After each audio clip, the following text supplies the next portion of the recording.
The Last Supper. Jesus lived a good life.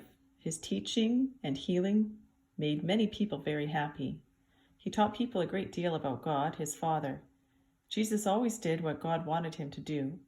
Now the time came when he had to die. God wanted his son back home in heaven.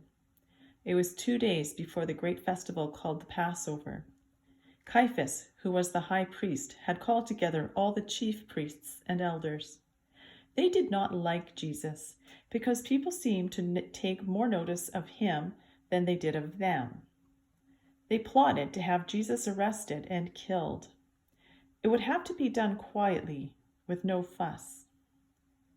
Luckily for Caiaphas, one of the disciples was looking for a way to earn some extra money. Judas agreed to hand Jesus over to the chief priests. His payment would be 30 pieces of silver.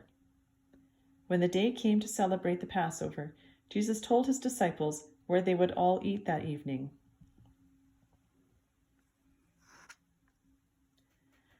Go into the city. A man carrying a jar of water will meet you.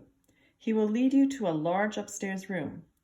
That is where we are going to have our Last Supper, Jesus said. Later in the day, Jesus and his disciples sat down in the upstairs room to eat their Last Supper together. While they were sitting, Jesus got up and began to wash the feet of his disciples. The disciples were puzzled and felt embarrassed, but Jesus did not stop. He washed everybody's feet, except one, Judas. He knew that Judas was going to betray him by handing him over to the chief priests.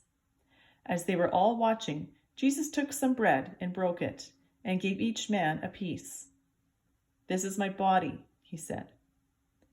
In the same way, he drank wine from a cup and then passed the cup to his disciples, saying, "This is my blood. Remember me when you eat bread and drink wine like this."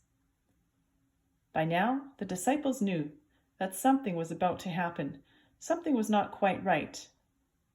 "One of you is going to betray me, and I'm going to die," Jesus said. His friends were very upset and frightened. "Is it I, Lord?" each said in turn.